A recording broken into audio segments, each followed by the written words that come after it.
Hey everyone, welcome back to the channel. I'm Lydia, and if you're new here, this is where we challenge everything you've been told about what business success should look like. So today I am continuing my interview series where I talk to business owners who've created their own version of success by building what I call a tiny but mighty business.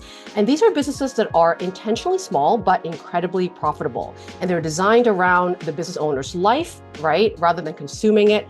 And instead of chasing endless growth, right? These people have figured out what enough looks like for them and then built that sustainable model that let them work fewer hours while making meaningful impact and income. So today I'm excited to introduce you to my friend, Audrey Kwan, who is a perfect example of this approach. Now, Audrey helps small but mighty agency owners break through revenue plateaus and build profitable and sustainable businesses. But here's what I love the most. She's not about scaling for scaling's sake. She is about growing better, not just bigger. So Audrey is the founder of Agency Together, which is this incredible network and community for agency owners who want to build real strategic connections. And she's also the host of the Small But Mighty Agency podcast. Audrey, thank you so much for being here today. And it's so good to see you in my old stomping grounds of Vancouver. Yeah, I'm so excited to be here. We have so much in common, and I can't wait to dive into our conversation today. I always like to start with like a bit of an origin story of like what brought you to start a business. You know, there's always so many interesting reasons and triggers or trigger events that happen in our life that helped us like, Mm. maybe it wasn't something you thought about right away, but something, a moment in your life that sort of propelled you to do something different with your life. And I know from, the past conversations we've had before, I know something really significant kind of happened to your personal life for it to kind of push you towards defining a better life for yourself. Can you kind of talk us through that pivotal moment of when you were in corporate and Mm. how you decided to become a business owner? I never intended to be a business owner. Like it was not something that I had written down on a vision board or a goal. In fact, I came from and I do come from a very, very traditional family where the expectation of me was to be a doctor, a lawyer, an engineer, something along those lines. What they would have considered, my parents would have considered a safe profession. And so I went to school with this idea that I would follow a very traditional path. Now, I did not get into becoming an engineer, a doctor, or an accountant, or any of those things.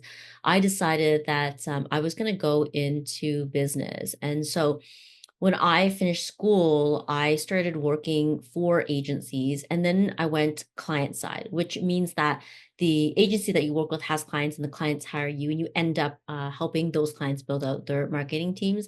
And I thought that was going to be the life for me, climbing that corporate ladder, the 9 to 5, or in any case, it wasn't really a 9 to 5. It was more like a 9 to 7 or 9 to 8. But that was going to be the life that I thought I was going to live, climb that corporate ladder. But 14 years ago, my mother, she called home one day. Now, I'm in Vancouver, and she called home. She was in Toronto, and she had said to me, "Hey, I want to come home," which is a really odd question because obviously Vancouver is her home, but I hadn't seen her in like 6 months because she had been traveling.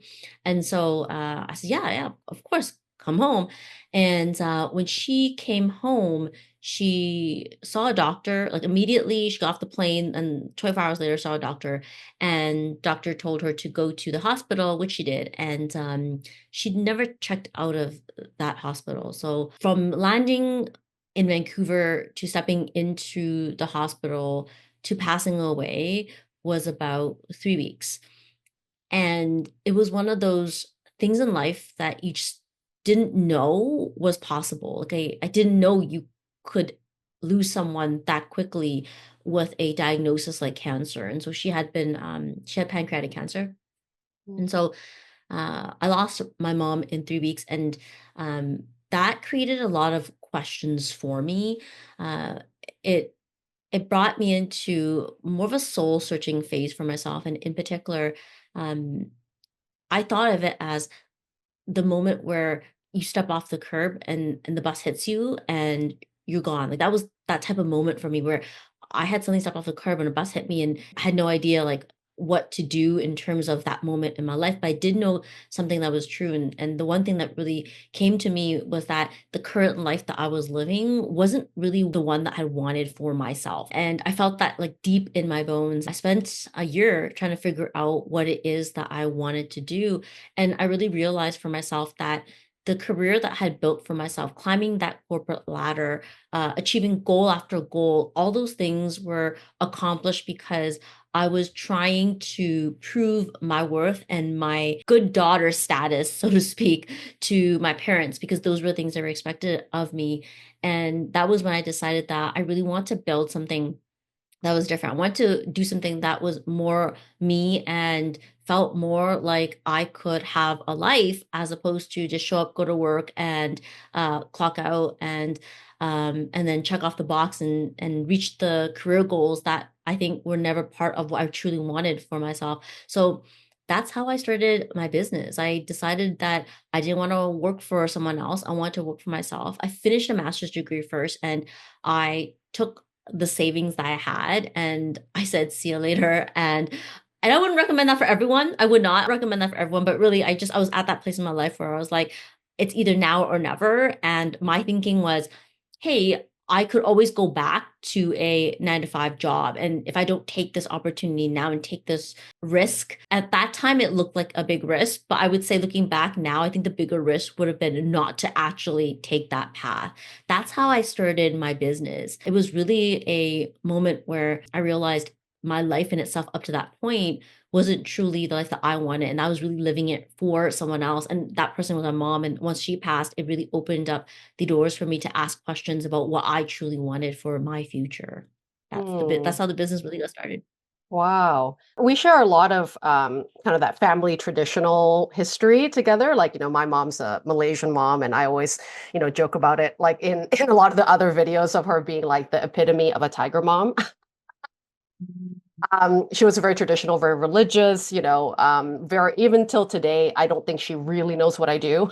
She just kind of knows I went off the beaten track and something's working for me, but she's not quite sure what. But I agree with you. Like my story, as well as an immigrant, like taking on a lot of my parental narratives, right? Of like what I had to do to be successful. And then believing those are the values, those are the belief systems that I hold true, and not really having that space to do that. And mine was actually being able to travel. Like I took off about 6 months to travel in my mid 20s.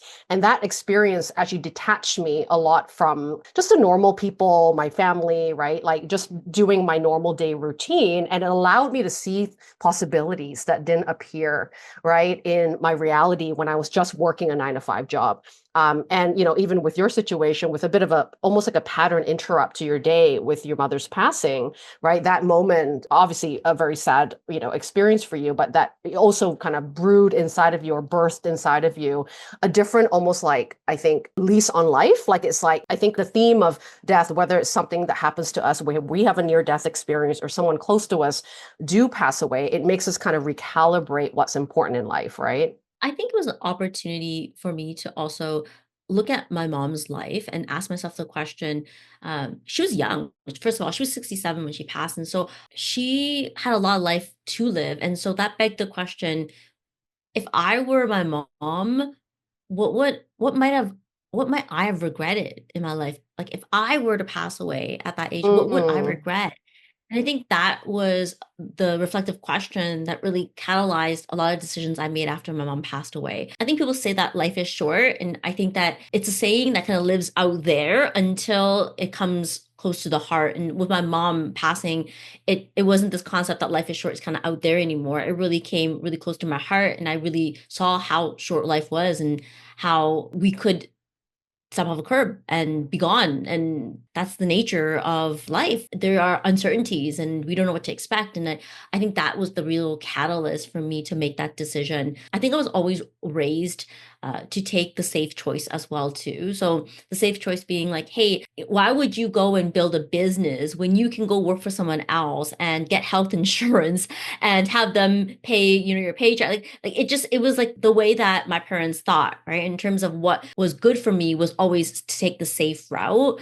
And And I think I realized for myself when my mom passed away that the safe route wasn't the route that was going to bring me the joy that I wanted in my life, the creative freedom that I wanted. And I think that's the difference when you own a business and when you work for someone else. And I'm not saying working for someone else is a bad thing. Oh my gosh, like certain people are going to do well in that environment, right? They're going to enjoy that environment a lot more than I did. I just got to a point where I felt like I had all these ideas, all these aspirations, and all this creativity that was untapped. And I wanted to tap into it. I wanted to use up that energy, if you call it, before I passed away. And so that was really the momentum for me to step into owning my own business. It was really looking at all the things that were on my bucket list. And for me, sure, there's travel on it, but really the big thing was I had this creativity in me that I wanted to explore. And I didn't see that happening within the context of the corporate world that I was currently in at that time.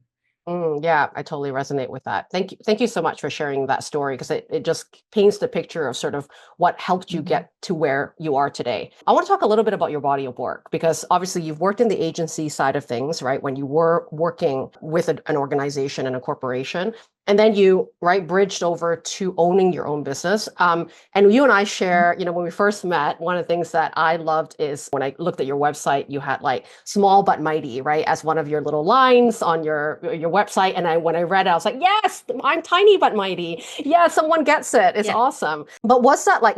First of all, I want you to explain to people watching this what is a small but mighty agency and why is that important in today's market, and that identity is important to be different in today's market. And then also like, is that something you wanted right from the get-go to be small but mighty agency, or like did that change along the way as you were building the business?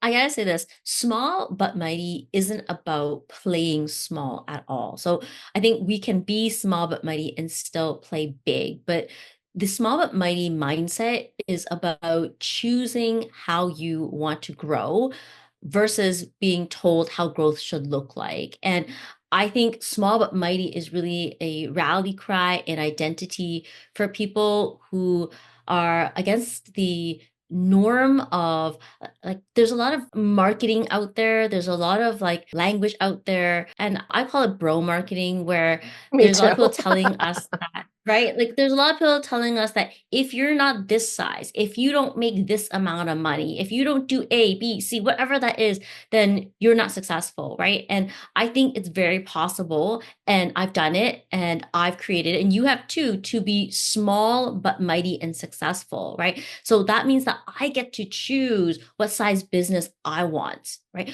Whether that is multi-million, a million, a couple hundred thousand, whatever that is, that number I choose equals success. No one can tell me that, if I'm not here or there, that now I'm not successful. That's what small but mighty really stands for, right? It is the active choice of choosing the size of business that you want and then building it to be that size and being secure in the fact that it is successful because that's truly what you want to build. And you're not listening to outside influences of what it should look like. So that's what a small but mighty rally cry is about. But in terms of what is a small but mighty agency, really, I look at it as four things, right? A small but mighty agency is number one, agile. It means that because of its size, it can actually move fast and pivot, and it's not tied to red tape. And I think that's really important in terms of where we are right now in our economy and our technology that's available. And a small but mighty agency has the ability, because it is small and agile, to make pivots and changes quickly. I think the other element that is really important to me when I think about small but mighty agency is that we're trust heavy. So I talk about trust being this new type of currency that we had. Not that trust was ever anything old, but really with where we're seeing technology going, building trust in our business, building those relationships, those strategic connections are becoming more and more important. And so a small but mighty agency really understands that, hey, in building trust and building relationships and building strategic connections, we can all really grow together, right? And I think the other element of small but mighty agency that you and I both agree on is that it leans heavy heavy onto systems. So we understand the systems in our business that work for us, and we double down on those systems, right? So a good example of that, I talk about this all the time, and I basically sat on a soapbox to share this. I believe that one of the systems that's really important for small but mighty agencies is choosing to specialize over being a generalist, right? And so to me, small but mighty is being specialized and being not just good at something, but something that you really own. Like maybe it's an industry that you know really well at the back of your hand, that when it comes down to it, a journalist can't compete with you, right? To me, that's very, very important, is this specialized expertise for a small but mighty agency. When it comes to my experience in small but mighty, I think the word small has a couple of different meanings, right? So when I first started in the agency world, this is 20 some odd years ago, a small business was like 50 people and like had a roof, and you'd go to that office, and 50 was small, right? But I think the word small has changed quite aggressively over the years. For me, small but mighty agency can be like the micro agencies that we see out there, which are like, maybe they're 5 people or less, right? Maybe they're 8 people, maybe it's 20 people, right? That to me is a definition these days of what a small but mighty agency is.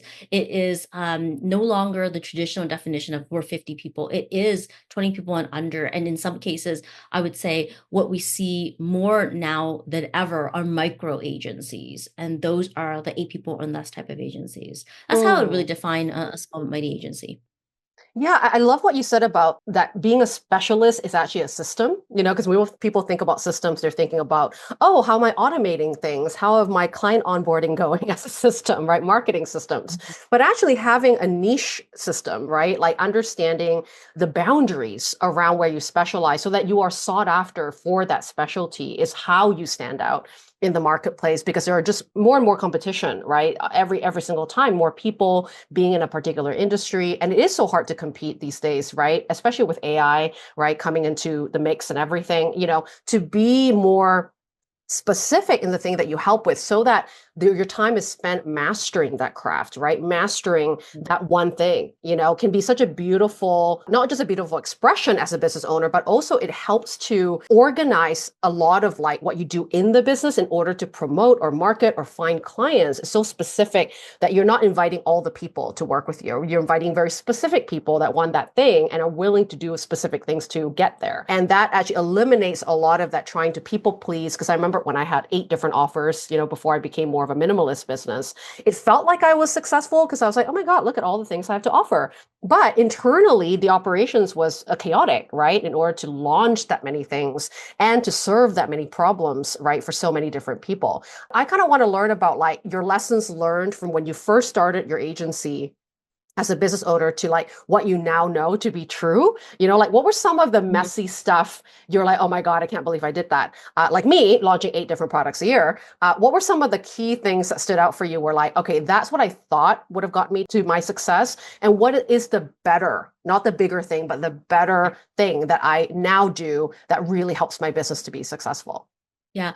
I just want to go back to this idea of specialized expertise, because I think that's one of the core learnings. I call it a system because I call it a strategic system, right? So when people think of systems and processes, sure, they can think of like the operational system, the delivery system, but there are also strategic systems that you put in your business.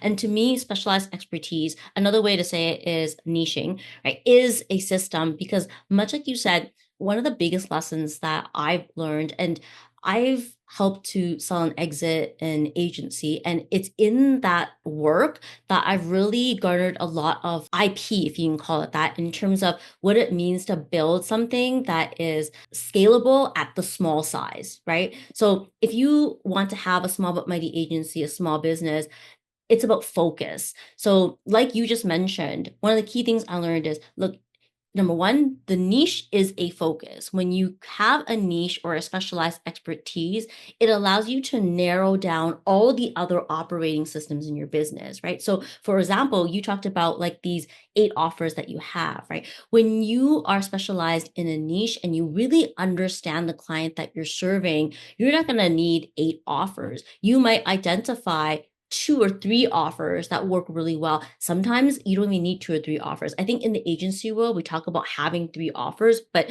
I think with where things are going now and how much noise is out in the world, more and more, I'm seeing that one really great offer is actually enough, and being really excellent in that offer is what we're hoping to achieve in a small but mighty agency environment, right? And so one of the key learnings I had in growing the agency was, number one, the power of that niche. And I'll give you an example. So the power of a niche in sales is something that people, I think, underlook, so to speak. When we were growing the actual agency, it had a niche of orthodontics. Okay. Because we knew so much about orthodontics, we entered sales conversations at a whole different level than, say, a generalist or someone who is just dabbling in that field. We knew right off the bat that inside orthodontists, there were treatment coordinators, and that those treatment coordinators were responsible for sales conversations, right? So they would convert, right? But what would happen is, as these orthodontic businesses grew bigger, they would then tap the treatment coordinator to do marketing, and treatment coordinators don't necessarily love doing marketing. And what would happen would, number one, the marketing wouldn't be very good. And number two, the sales would start to take a hit, right? And so we would know and see this pattern. And so when we were coming into conversations, sales conversations, we would be able to present that information without having to ask for it, right? So sometimes in a discovery call, you're pulling out information, you're figuring it out. But for us, what was really powerful was being able to come into the conversation and say, hey, look, we know that at this stage of where your business is at, you're seeing this, this, and this. And that conversation is so much more powerful, because now you have the Totally. business owner on the other side nodding their head and being like, oh my gosh, you know what's happening in our business before we even open our mouths, right? Yeah, it's like And you're then in my head. I you're in love my it head, when right? clients say that. And then they, yeah. And so, and when they're interviewing or talking to someone else for that same business, and that person is not at that same level, you immediately have a unique selling proposition, right? So one of the Mm, key things we really learned was, when you are really honed in on that specialized positioning, you can look for information, you can look for things that other people just can't, because they're so spread out, they're so generalized, and all the information that you gather from that niche becomes your unique selling proposition. It becomes like, you know, your A factor, so to speak, that no one can really come in and steal from you and take away from you. And that sets you up in the category of one, right? And that's one example. The other thing that I learned very quickly is that when you start to build out a deep client base, let's say you need to manage like 30 clients, right? So agency businesses are about managing clients, and the system that you use to manage like 5 clients does not scale to 30 clients. It is a totally different ball game, right? And so for me, one thing that I learned is, we look at systems as this like one-time thing. Like someone hires someone to help them with the system when they're like 10 clients strong, right? And they think that that system is going to be okay enough to get them to, you know, maybe 30 or 40. But the reality is, when we think of systems, they're constantly changing. And so that's one thing that I learned, that when we are growing a small but mighty business, if we are not reinventing that system, we can still stay small and still stay mighty, right? But if we rely on the system that serves 5 people to get us to 30, we're not going to be small but mighty. We're just going to be hiring more people than we need to run a system that's completely outdated. And so the role of being, and I hate to say this, like, I think most agency owners or creative entrepreneurs, they love to stay in that visionary space, and they love to be the one that generates the ideas. And I think that's wonderful. And I think one of the things that, when you are a creative entrepreneur, that you really need to consider, that is going to help you get to the next phase, is bringing in more operational minded people. And so that's one of the biggest lessons. It's like looking for your weakest part, and mm. not beating yourself for like, we can be really hard on ourselves, right? If we don't know something, but really giving ourselves permission to be like, okay, this is really a weak spot for us, for me. And I know that I won't be able to take whatever we have right now and make it into something that's going to work for maybe 30 clients, if it's 5 clients, and asking the question of, who do we need to help support that, right? So a small but mighty agency or a small but mighty business isn't about doing it all yourself. I just want to say that, right? It really isn't about that. And I think keeping yourself small doesn't mean burning out. And I think if you're burning out, you're not small but mighty. That's the opposite of small but mighty. So small but mighty is really about, look, like being open to understand and see within ourselves all the things that we might not be good at, and being really smart about the hires that we make so that we can stay small but mighty, right? I think that's something that I think is really important that I learned along the way, because I did have moments where I felt like, well, I don't really want to have like a bloated budget of like all these employees that I pay for, because I want to stay small and lean, right? And I think in the beginning, what that turned out to look like was Audrey doing everything. Like Right. Audrey being the client whisperer, the operations person, the vision person, the salesperson, the everything, right? And I think that led me to what looked like externally to my clients, they're like, wow, like she's got it fully under control. But internally, I was in chaos, right? I was in so much chaos. And so I think, that's something to be said, especially if you're like super A type and super high functioning, then oftentimes we think we can do it all by ourselves. But really, one of the biggest lessons I've ever learned is small and mighty does not mean we can do it all by ourselves, that indeed we have to bring in the right people at the right time to grow a small and mighty business. Beautiful. Now, following this theme about we need people, right? This is like, as even when I define a solopreneur business, I'm like, it's not solo at all, right? Like you're in charge. You don't have, I hate managing people. I love working with people. So my way of like who I hire, I don't like full-time staff. I love specialists that I hire for top dollar who are so much smarter than me to do something without me having to supervise, which I really, really love, versus like more junior people that I have to kind of manage and, and pay their salaries day to day, when actually I don't even need a full-time staff for the type of business that I'm running at the moment, right? I want to talk a little bit about relationships, because this is a particular system that gets overlooked a lot, because when we think about, as you talked about, marketing, sales being such an important part, right, of every business, that can be the thing that overwhelms most agency owners and solopreneur model businesses, right? Is you end up being a marketer, you end up being a salesperson constantly. I know I certainly felt that way when I was marketing all these 8 different products on my own, like where I thought like I needed to have webinars and, this and that and funnels and automation, because that's the bro marketing, right? That's what I learned as well. That's the only way you lead generate. That's the only way you do a nurture sequence, et cetera, et cetera. So my question to you about, how have you been prioritizing relationships in order to build the sustainable business so that you are not just relying on automation and funnels and all those kind of buzzwords that the marketing stuff that we get sold to? And how do you define a relationship, and how do you look for those relationships to work together to thrive in your industry, when you find those connections? The word relationship is exactly that. It's about creating a relationship, right? So I want to point that out, because tapping into relationships to grow the business is a strategy, a long-term strategy. It's not just, oh my gosh, I met this person and I'm going to immediately ask them for a referral and they're going to give me so much class. It doesn't work that way, right? So I just want to note that when we think about relationship as a strategy, it really is about this idea of like finding people who you feel you align with, and seeing these people as long-term friends or business friends that you have that you can each contribute value to, right? I think that's really important. Like, can you each contribute value to each other? And value is done in many different ways. Value isn't always I give you one, you give me one, right? So value isn't I give you a referral, you give me a referral. And so I don't look at relationship building like that. So that's the first thing, is how do you look at relationship building? Because if you look at it from the lens of, well, this is only going to be a great relationship if it's like one for one, right? I think if you look at it like that, that's not a relationship. Okay, that's transactional. That's absolutely transactional. And so real relationship in marketing is not transactional. It's understanding that, sure, like you have a limited amount of time. And so you want to make sure that you surround yourself with a power network, right? So a power network are who are the people that you adore, love, and want to share business with, because they're amazing and awesome, right? And you find those people and you nurture those relationships. And nurturing those relationships means yes, you're getting into conversation with them. You're understanding what what their needs are. You're touching base with them and they're doing the same with you, right? And sometimes the exchange might not be immediately, here's a client for a client. It really is listening and understanding what's going on with this person's business and how can I actually help them, whether it's a new client or not. Maybe it's a resource that you send them. Maybe it's a conversation that you have with them.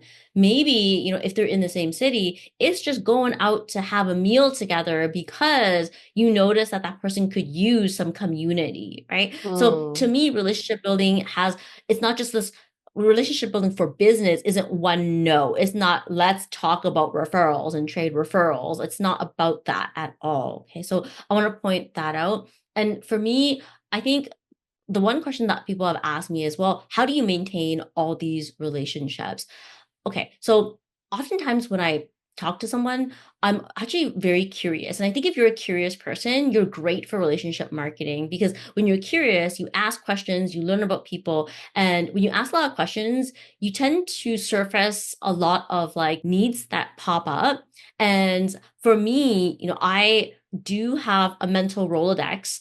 And that means that I'm very good at actually keeping a lot of these ideas in my brain and remembering them. But I wouldn't recommend that for everyone. I think it is important that people, if you're out there building relationships and you are wanting to add value to that, that you track certain things, right? So if I'm talking to you, Lydia, and you mention something, and it's like, oh wait, Lydia mentioned that. I don't in my brain, I'll think I don't know anyone that meets that criteria, or I don't know any resource about that, but I want to flag it, then I might note that down and write it down. And oftentimes, because I am meeting and talking to a bunch of different people, I have moments where something comes up. I'm like, oh my gosh, you should totally go meet Lydia, or oh my gosh, you should totally go meet so and so, right? And so part of relationship building is connecting people to other people. I'm a big believer in that. So my relationship strategy, and I hate to even call it a strategy, I genuinely just love meeting people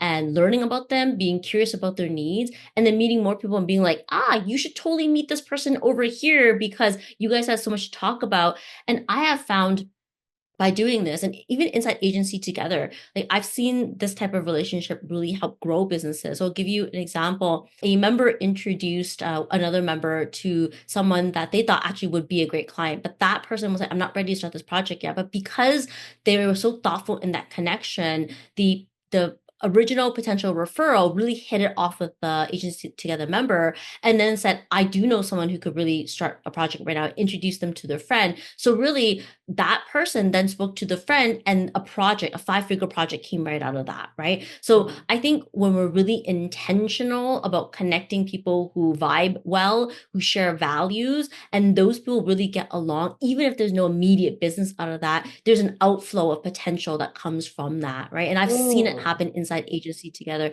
I've seen it happen in my business as well too. So yes, relationships is a long game. And I'm going to say this, relationships is a strategy, right? But it's not like the only strategy that I have in my business. But I think right now, in the time that we're in, where we see the impact of AI and what AI can do, and more and more marketing, the questions about, do we trust, is this real? Do we trust what if this was a generated AI image, or a generated AI conversation, whatever that is, the more we lean back into relationships, because relationships at the end of the day, that human connection is what people will trust. And so I do see us in a season where business is going back to what it used to be. So when I say what it used to be, 20 years ago, before the internet and online marketing became so strategized, really people relied a lot on relationship marketing to do business, right? And I think for that never went away, but I feel like that emphasis back on relationships is now under a microscope, because people do want to make sure that whoever they're working with, they have a relationship with, they understand their values, right? And their Mm. values align. And that to me is what a relationship strategy looks like for a business. Yeah, beautiful. Yeah, and I love that, like, even though it is scary when we have something new like AI coming into our world, it helps us to ground ourselves back to what makes us human, what makes us that personalized, where we can really connect with other business owners or clients in a way that a bot can't, right? That where we play that strength, right, that we have around the things that we do have as humans, which is the empathy, the sense of knowing someone really well and being able to, right, as you say, connect the right people to each other is kind of this beautiful ecosystem of a community and council that you always have with you, like throughout your business, which I think is invaluable in a currency, right? Like to have great partners, to just even if you never work with those partners ever, but just to know that someone has your back, to know that someone understands business or life the way that you see it, that helps us to go through hard things because there's so many Yeah. chapters in a business that will be very, very hard. And if you're only going to do everything alone, that will seem very, very lonely and very isolated, and it's so not like good for our mental health. It's not good for our nervous system. And I'm so glad that relationships is one of the systems that you prioritize in your small but mighty business. I want to give you a little final Yeah. question before we kind of wrap up to how people can find you and learn more about your work. Is I always want to learn about, like, how did making these intentional choices to be small and mighty, to be tiny but mighty, support it? Mhm. Like, what outcomes did it support in your personal life? What are you now able to do in your regular life because you've chosen a small but mighty agency? When I was building this business, so I've had like two versions, right? So when I first started building my business, I had the intention for it to be a lifestyle business. The A type personality in me really took over. And in the first iteration of my business, it was definitely not a lifestyle business. I just felt like I followed all the patterns that I brought with me from the corporate world and just applied them into my business, right? So it was like I had to be at work from 9 to 5 minimal, right? In order to be considered serious in my business. At least that's what I thought for myself, right? So and I had to put a ton of pressure on myself, and I had these big goals. And originally I thought I was gonna have a lifestyle consulting business where I had like, 5 high ticket clients, and then I would have like days off to do whatever I wanted, right? Like for the first 6 years of my business, it did not look like that. So I'm being really honest. The first 6 years of my business, like I really just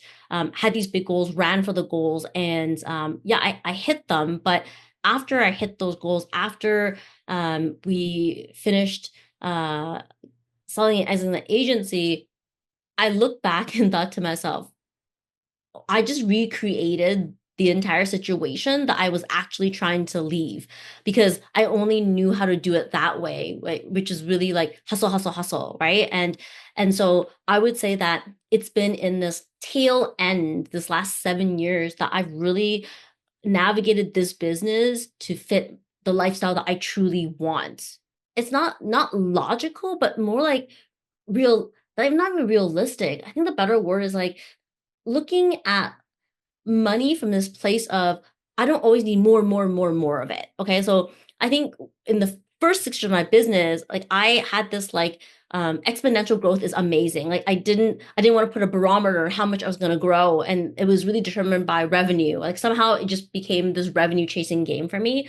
And then in the last 7 years, it's been quite different. Really, the question I've asked myself is like, what do I need to be happy and live my life? And those are two really different questions, right? Like growth for growth's sake versus growth for happiness are like two different places to be. And so looking at my business, I really nailed down and drilled down to this is the amount of money that I want to make in my business that gives me a good life, that makes me happy, that pays all my bills and provides savings, all the things that are important to me, right? So I set that number very clearly and intentionally over the last couple of years, right? Yeah. Because I've set that number very intentionally, I'm actually able to work backwards and look at the strategies that I have and be very choosy in terms of here are the 3 strategies that I want to use to get to that number. And with each strategy, here's what I intend to make with each of the strategies, right? And so it's been much more controllable because with a number that isn't totally out of hand, and also understanding that I don't want to have a team of 19 people again, right? I don't want that. I don't want 15 people again, right? Literally, I have right now a team of 3 people with me right now, right? And I want to stay the size. I want to pay them well too, right? So to me, I'm now able to narrow down the strategies I use to grow my business rather than being like, oh, well, this person over there is doing that. So let's add it. And oh, well, that person's doing that. And that looks great. Let's add it. I don't do that anymore. Okay. So Yeah. I know the 3 things that I do in my business to grow.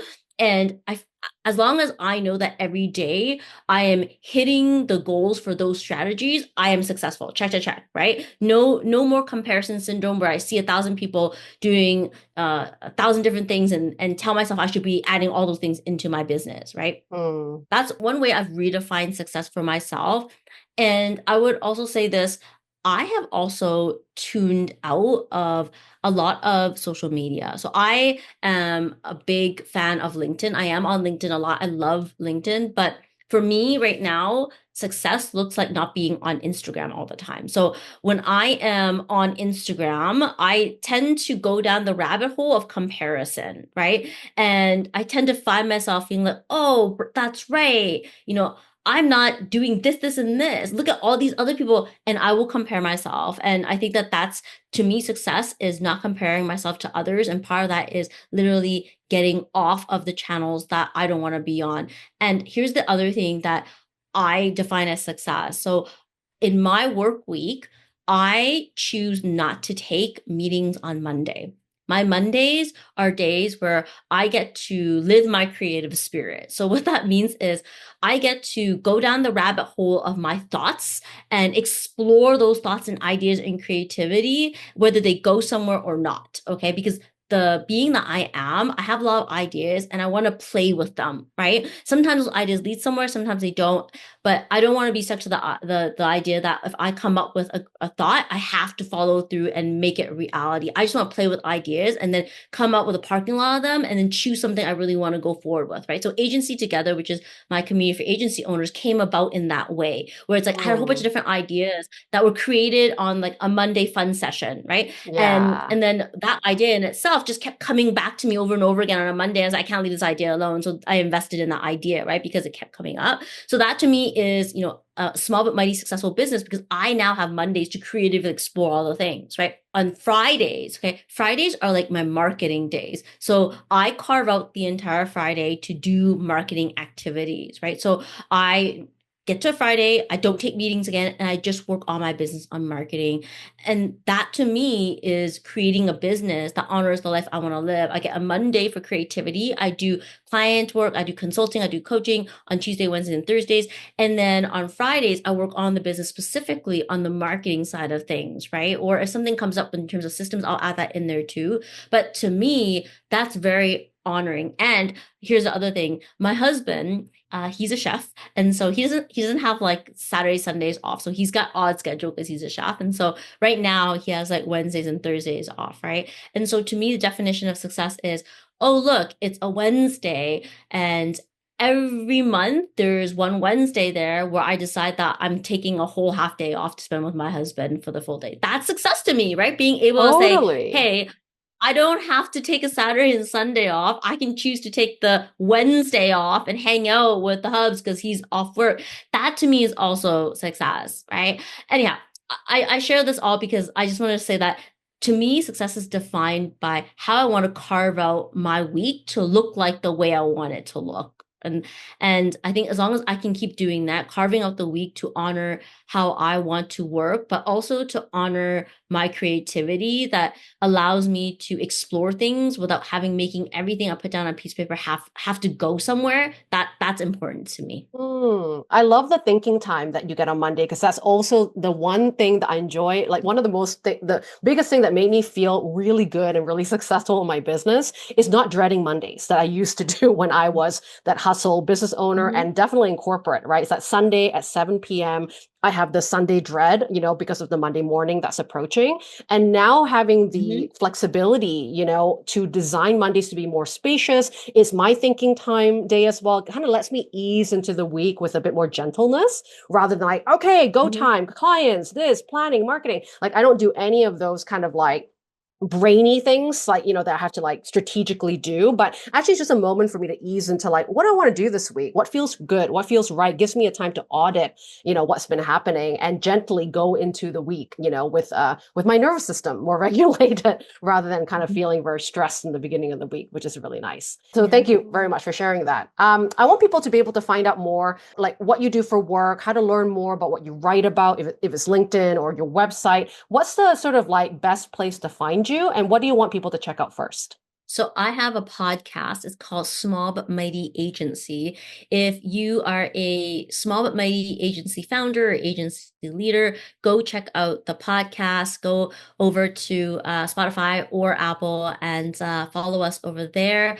I also have the Agency Together community, and the community is made for and built for small but mighty agency founders who really believe in collaboration over competition and don't want to be in what I call a dog eat dog type of world, but see success with other agencies as collaborative and in partnership. So if that sounds like something you're interested in, check us out. We have a free mixer event that happens every quarter, and you can get on the free RSVP list at agencytogether.com/mixer dash event.